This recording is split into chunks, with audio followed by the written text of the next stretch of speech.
নমস্কাৰ আপোনালোক সকলোলৈ পোনপ্ৰথমতে মোৰ নতুন এটি ৰেচিপিলৈ পুনৰবাৰ স্বাগতম জনাইছোঁ আৰু আজি লৈ আহিছোঁ কেঁচা জলকীয়াৰ আচাৰ। তো ভিডিঅ'টো আমি বেছি দেৰি নকৰি ভিডিঅ'টোলৈ আগুৱাই যাওঁ। আৰু এতিয়া লৈ লৈছোঁ এইখিনি মছলা। আপোনালোকে চাই পিনে গম পাইছে কি কি লৈছোঁ, আপোনালোকে নিজৰ জোখৰ মতে দি ল'ব। আৰু আমি এতিয়া এইখিনি অকণমান ভাজি ল'ম। কেৰাহী পাতি দিলোঁ আৰু এতিয়া এই মছলাখিনি মই অকণমান ভাজি ল'ম। তাৰপিছতে মিক্সিত মই পিচি ল'মগৈ।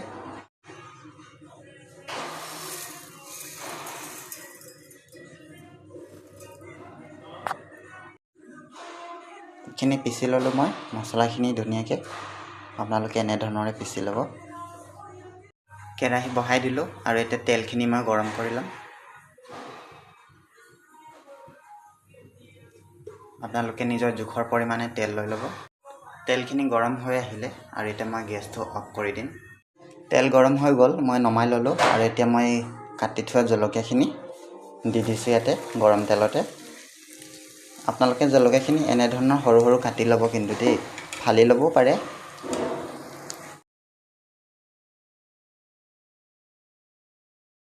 চাব পাৰে গৰম তেলত দিয়াৰ পাছত ঠিকেই 2-3 মিনিটমান পাছত কালাৰটো ইয়াত চেঞ্জ হৈ গ'ল গৰম তেলত দিয়াৰ কাৰণে। আৰু এতিয়া মই ইয়াতে দিম এইখিনি ক'লা নিমখ অকণমান, আৰু এইখিনি নৰ্মেল হয় নিমখ, আপোনালোকে নিজৰ জোখৰ পৰিমাণে দি ল'ব।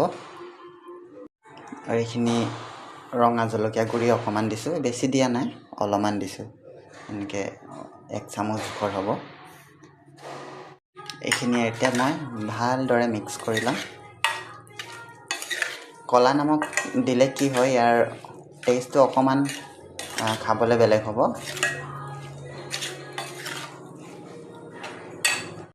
আৰু এইখিনি পিচি থোৱা মই মছলাখিনি দি দিছোঁ।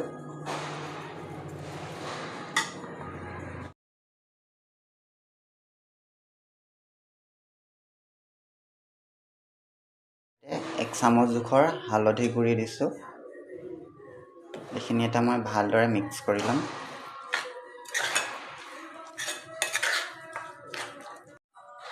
আৰু ইয়াতে মই ভেনেগাৰৰ ঢাকনিটোতে দিছোঁ, 1 ঢাকনি জোখৰ দিছোঁ। আপোনালোকে চামুচতো দিব পাৰে, মই যিহেতু ঢাকনিতে দি দিছোঁ।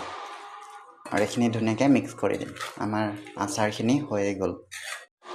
আপোনালোকে চাব পাৰে আচাৰ ৰেডি হৈ গ'ল। আচাৰ কেঁচা জলকীয়াৰ আচাৰ বহুত সোনকালে আপোনালোকে এনেধৰণৰে ঘৰত বনাই খাব পাৰিব।